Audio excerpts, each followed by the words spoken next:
Hi folks, it's How to Get Into College here, and welcome back to the show.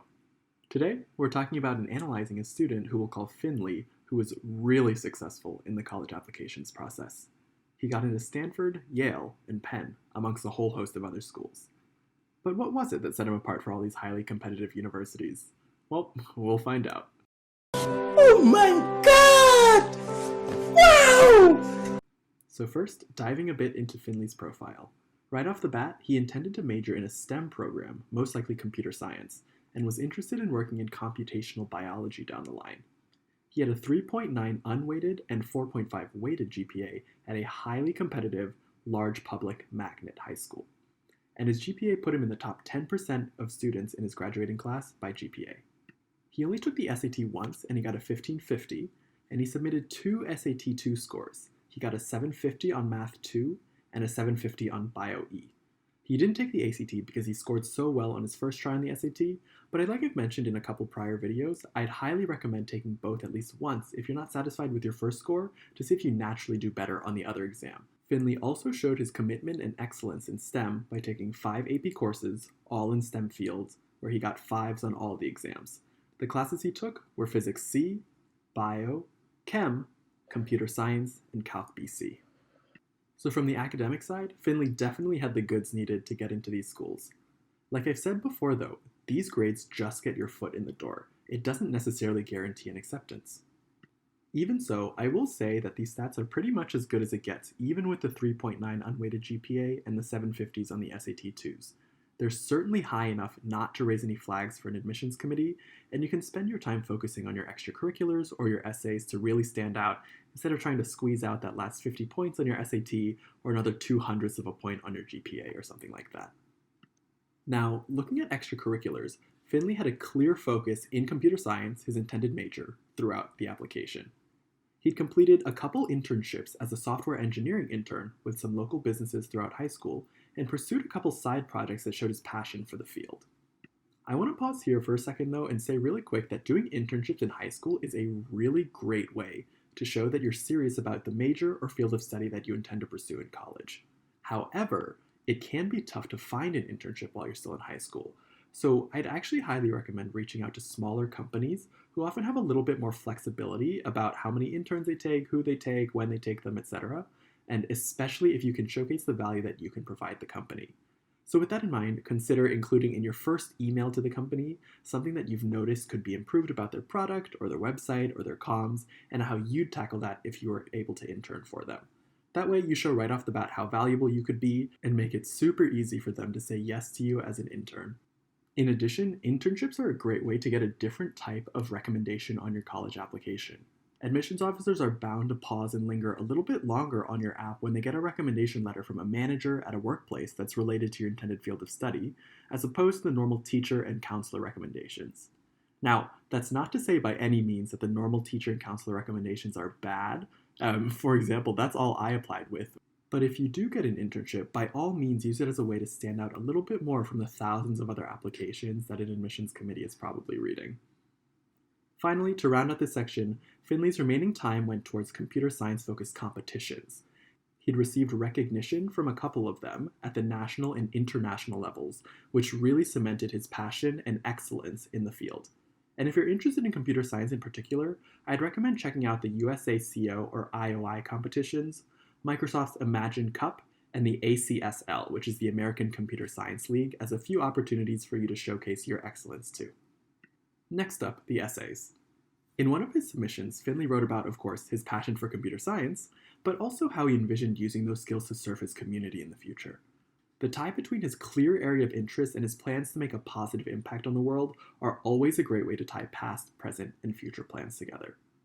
Personally though, I'd say this type of essay is a little bit overused, but clearly, as long as it's well written and you have the credentials and qualifications to back it up, it can still be super successful.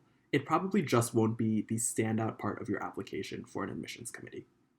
In another essay, Finley wrote about a challenge he faced at his internship and how that taught him problem-solving skills and resilience he needed in order to tackle other problems he faced down the line.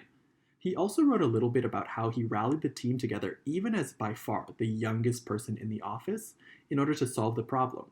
This essay showed a great amount of introspection and adaptability as a human being, and of course some of those leadership skills that admissions committees are always looking for.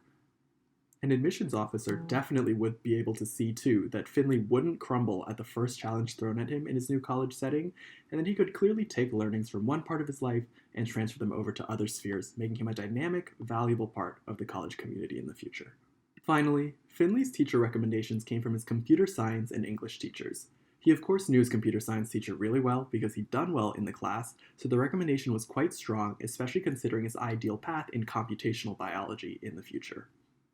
His English teacher's recommendation was a little bit more generic, but Finley always had been attentive in the class, and it seemed like the recommendation was, probably like a 6 out of 10.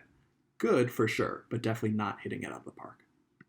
Third, his counselor recommendation was also pretty generic because he went to this large public magnet high school, but he'd gotten to know his counselor quite well through all the computer science competitions he'd been a part of, so she wrote about that passion and how he'd excelled at the school in that niche. Finally, as I mentioned before, internships are a great way to explore a field, and if you have a really good experience, they can also be a great source for an additional recommendation.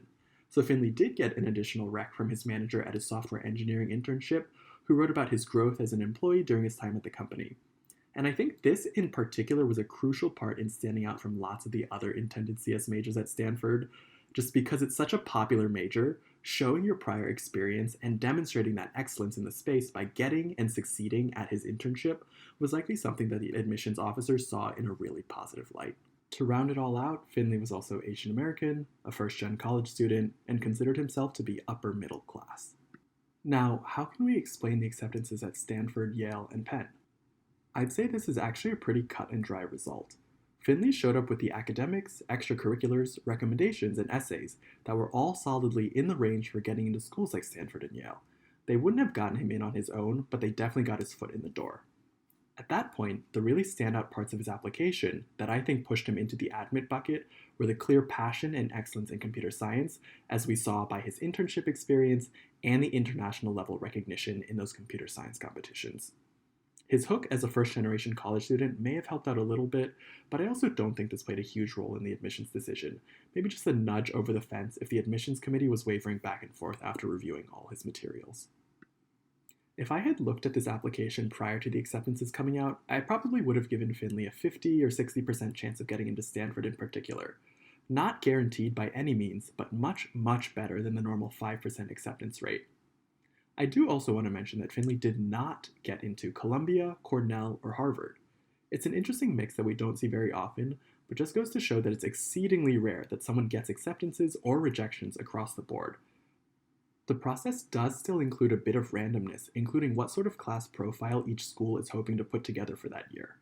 For example, in recent years, it looks like Yale has been working really hard to build out the engineering part of their class, which in my opinion makes it a great time to apply there as an intended engineering major, of course assuming that you want to study engineering, not to mention the extra resources you'd get at the school as they ramp up that support. And I think what this really should reinforce for anyone watching is that if you've heard of college admissions needing a spike, that framework definitely rings true. You only need one area that you're really deeply passionate about, but for the most competitive schools out there, you need that spike to go deep. Once you know what that spike is for you, in this case for Finley, it was computer science, you just make sure that you're pursuing that passion through your extracurriculars, your classes, and any competitions or awards where you can demonstrate that excellence.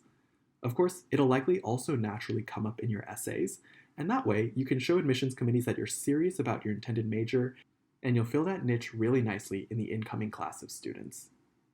Finley ended up deciding to go to Stanford at the end of the day and majors in computer science now. I guess we'll see him in the headlines one day when his CS and social goods startup IPOs or hits unicorn status. Anyway, as always, thanks for watching, and I'll see you in the next video.